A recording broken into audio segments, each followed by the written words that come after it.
So we just had some huge news break in the EV charging space. Jim Farley and Elon Musk just announced yesterday that Ford will be adopting the NACS standard for charging.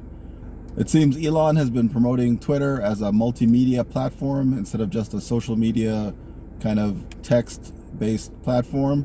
He's been pushing spaces lately. They just had the announcement of Florida Governor DeSantis running for president on it, and now Jim Farley hosted a Spaces event. And if you don't know what Spaces is on Twitter, it's kind of like a podcast or live radio talk show. It's just audio, but the audience can also participate if the hosts allow them to speak. So Jim Farley held this EV future of EV transition Spaces with Elon Musk. There they announced that Ford moving forward will go to NACS platform. It kind of started a few years ago. As everybody's kind of figured out, Ford is one, and Jim Farley is one of the more complementary OEM leaders or CEOs with Elon Musk and Tesla. The other was Herbert Diess, but he's no longer at VW. But those three kind of seem to have a kind of friendship, frenemy behind the scenes, and we're working together to push electrification. Ford says they're the number 2 U.S. seller of EVs. So, and their plan is seen pretty aggressive. Ford has split off their EV into a separate company, and they report on their finances and how they're coming, and they have a whole leadership team to push their EV products separate from the products that are ICE and then their transit or commercial business. So Ford has been very aggressive. They're saying starting in 2024, they'll roll out software that will allow all current Ford products to use the Tesla supercharger network, which is the Mustang Mach-E, the Ford F-150, and the E-Transit. They will make an adapter to go from the Tesla charger to a CCS or J1772 charger format. Currently, Tesla does sell an adapter from CCS to the Tesla plug, which priced is around $50, but that only does 19.2 kilowatts, so it's kind of a slow charger. But then they have a mobile adapter, is about $230. So we expect the price to be somewhere in there. Elon would only commit to that the adapter would be hundreds of dollars, not super expensive, but there's no current pricing on that, and this should allow for full 150 or 200 kilowatt charging at the supercharger 3 level. So this adapter will look probably something like the Magic Dock, which they rolled out recently to allow CCS cars to charge on the Tesla network, but there are only a few of those, and those are being retrofit to the supercharger network. But this will allow Ford customers and allow other EVs that don't have a Tesla plug or with the CCS plug. You could probably buy this adapter and work as long as it works on the chargers that have the Magic Dock, because Tesla's app allows you to charge other vehicles now. So this might open up the Tesla network actually to all cars that have CCS plugs once they sell this adapter. It may be a little bit more expensive when you are buying it for a car that's not a Ford, because Ford says that they should be shipping them to all current owners of Ford vehicles. He announced that on CNBC earlier today. So we'll see if Ford is going to be selling them at a lower cost than if you were going to buy them for your VW ID4 or your Kia EV6 or Porsche Taycan. So this could be pretty interesting. It's definitely going to open up the market. And Ford says that their Gen 2 EVs starting in 2025 will come standard with the NACS plug. Farley was very complimentary on Tesla's plug, saying it was easier for users, and this will enhance the user experience. It's a smaller plug. I'm sure most people who are interested in EVs have seen the difference between the CCS combo fast charging plug and the Tesla plug. It's a much slimmer form factor, It's usually a lighter cord. Tesla has innovated on that quite a few times already. Electrify America and others are working to make better plugs, and there are companies that are looking to liquid cool to even increase the CCS plugs even more. But and I think currently CCS does have a higher, they do, on few of them, they do have a higher wattage limit than the Tesla supercharger V3 version 3. But I expect Tesla will come out with another version, especially since the Cybertruck is coming out soon. So to allow this to happen, Tesla is going to allow them give them an API, or allow them to use their software. Elon was saying that the software would kind of be like Tesla. They were hoping Tesla software would kind of be like Android, where it was like an underlying technology that would be agnostic, and other companies would use it and then adapt it to their products. So Ford is going to be the first official company to do this. So when you go to the Tesla superchargers, you'll just boot up your Ford app, which is a Ford Pass app or a Ford Pro Intelligence app, and be able to charge. Payment would be done through Ford. You wouldn't have to do anything else, download a second program. Your payments could be used however you use them to use with the Ford Pass Pro. So that should be pretty good, and it should also allow people to integrate their trip planning. So you'll be able to see both the CCS network and the other and the Tesla supercharger network when you're route planning. It'll probably, starting in 2024, there'll probably be preference for the Tesla supercharger network. I just imagine that Elon and Ford would probably want to do that to promote the transition. And also, they didn't exactly talk about how much Ford would be paying Tesla for the software. I imagine there's probably some payments behind the scenes, because Tesla did originally say when they wanted to open up the network that they would want companies to put in kind of proportionally to help them build out the supercharger network. So I imagine Ford has given them some kind of cash payment.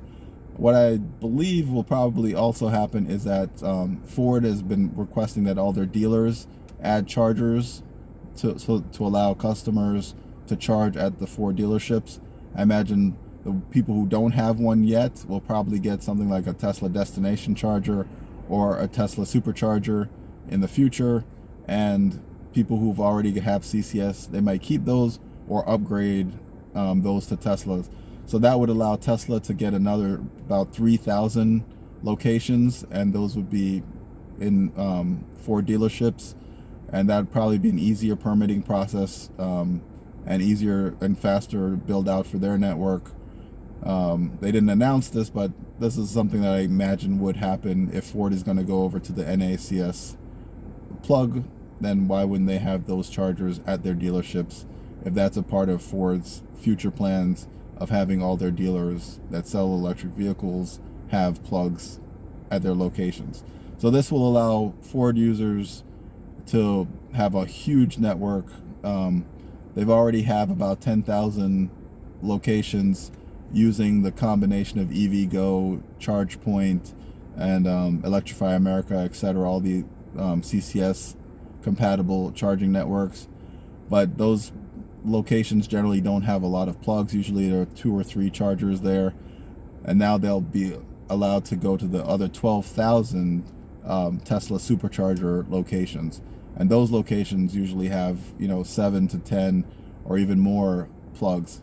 So this will increase some traffic at the Tesla superchargers, but obviously Tesla has a roadmap of building out more superchargers. And it was interesting, Farley was talking about why they kind of came to this agreement. Was like a year ago, he was doing a trip with his kids, and the kids kept pointing out Tesla's supercharger network and saying, hey, can we charge there, can we charge there? And their locations were more attractive, but they ended up having to go behind some sort of building to find the CCS charger, and the experience wasn't as pleasant for him and his kids. Kind of made it obvious that the Tesla supercharger network was more appealing to customers. So I think that was kind of the straw that broke the camel's back and made him decide to go and do these negotiations with Tesla and his kind of mutual admiration, their kind of rapport with Tesla.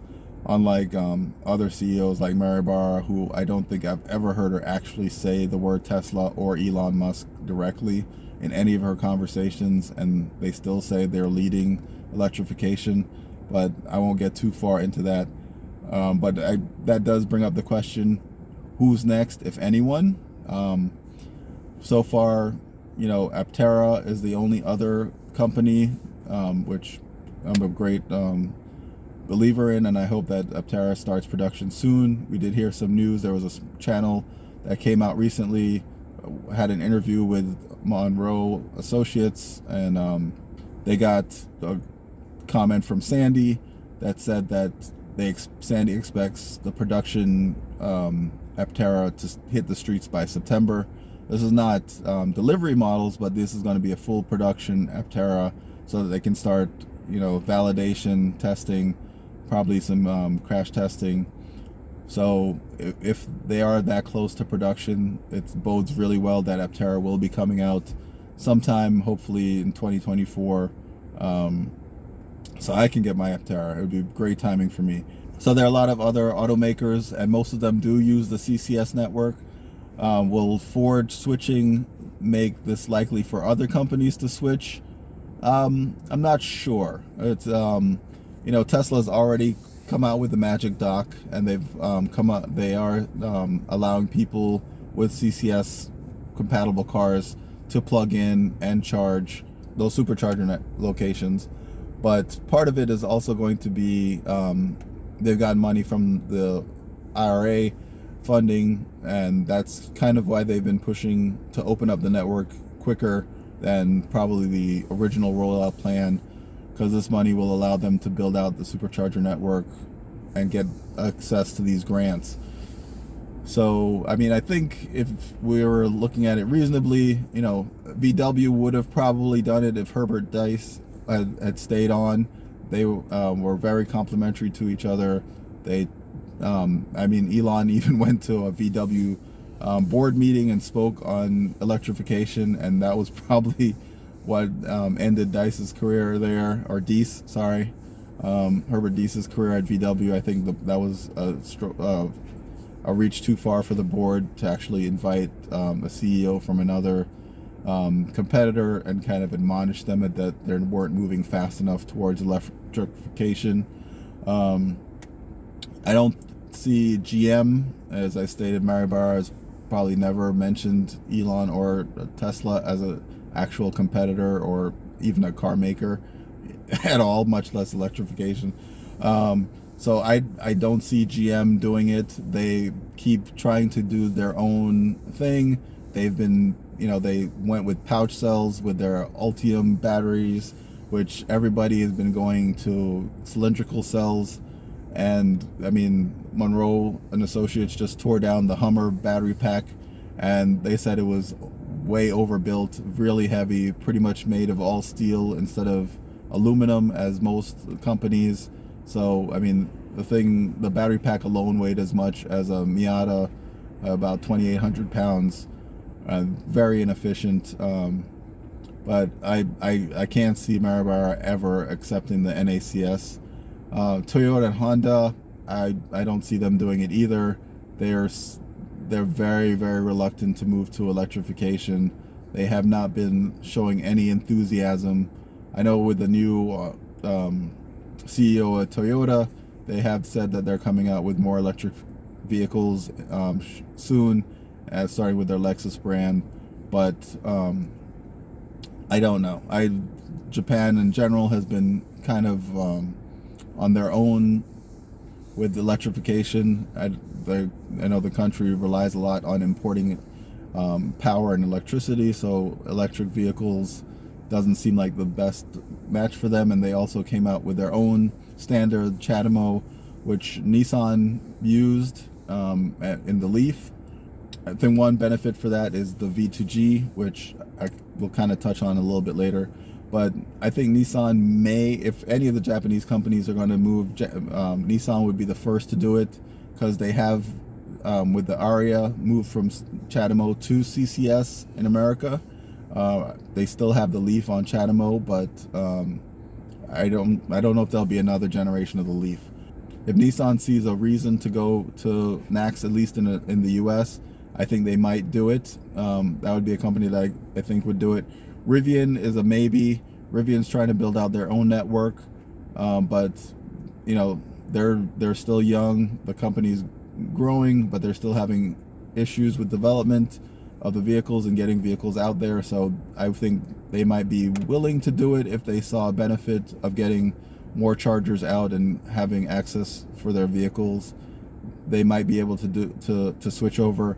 Lucid's also a new kid on the block, but with the kind of the inner rivalry between Lucid and Tesla, I don't know if Lucid would be too quick to switch over. Stellantis, I think, should do it. I don't know if they will do it, but they should. Stellantis really hasn't come out with any electric vehicles, and they're kind of been rebels, known as rebels in the auto industry, at least the US auto industry, if you look at the big three. So I think they could, if they're going to start, might as well adopt the NACS in the beginning with their first vehicles, since they're working on their platform and they haven't really released any vehicles yet. I don't want to lump them all in together, but the Chinese automakers who are breaking in, I think they would be willing to probably go to the NACS system, but you know, they haven't done it in China. I mean, they still have two systems. They have the Tesla system and they have CCS, and also a lot of Chinese companies are looking into battery swapping. That's still something that's on their radar. So it'd be interesting to see if any of the Chinese companies may use that as kind of a market identifier, if they feel that customers in the US understand that the supercharger network is a better network and it would help them with sales. I could see some of the Chinese automakers doing that to kind of signal an advantage for going with them in the US. BMW, I think, would potentially do it. BMW has been very open about their technology, and they've been switching, and they are still seem quite open to experimenting with different things. So BMW has the potential, I think, more than Mercedes. I think Mercedes, not that they're arrogant, but they are. Mercedes likes to do their own thing, and I think Mercedes likes to be independent. So I don't know if they would kind of give this nod to Tesla. And the Kia group, I think, could do it if because they've been very aggressive on electrification and they've done well with their vehicles, and I think they could see it if they saw an advantage with the charging. I think Kia would actually do it. So that would be, you know, Kia, Genesis, and Hyundai. But it'll all come down to whether or not people see the supercharger network as a purchase driver. I think it would. I mean, I like Tesla vehicles. I like Tesla as a company. I'm not too keen on some of Elon's political statements and personal antics, but I do recognize logically that the Tesla vehicles are some of the most superior vehicles on the road for electric vehicles. They have great efficiency. The charging network is great, and as someone who doesn't have charging at home, I live in New York City with no off-street parking. I always park on the streets. So a public network that is reliable and accessible is something that's very important to me. Other than Tesla, you know, I love Porsche. I'd love to get a Porsche Taycan GTS Gran Turismo, but you know, that's too much. That's too much car for me right now. I could not see spending that much on a vehicle. And then the other vehicle that I like is the Kia EV6, or one of the Volvos. I've always loved Volvo and Polestar. I'd probably look at that, but logically, you know, that has been a driver for Tesla. The Tesla network has always been something that's driven sales, and now we'll see if it happens for Ford. As I stated, Ford claims to have the #2 spot for selling electric vehicles for the US, and if we see that them adopting the NACS is a driver in sales and helps them to increase their sales. Obviously, they have to increase production too, which is a challenge. But if switching to the NACS looks like it's something that is increasing the sales of Ford vehicles and people preferring Fords over others, I think other car makers will switch to the NACS.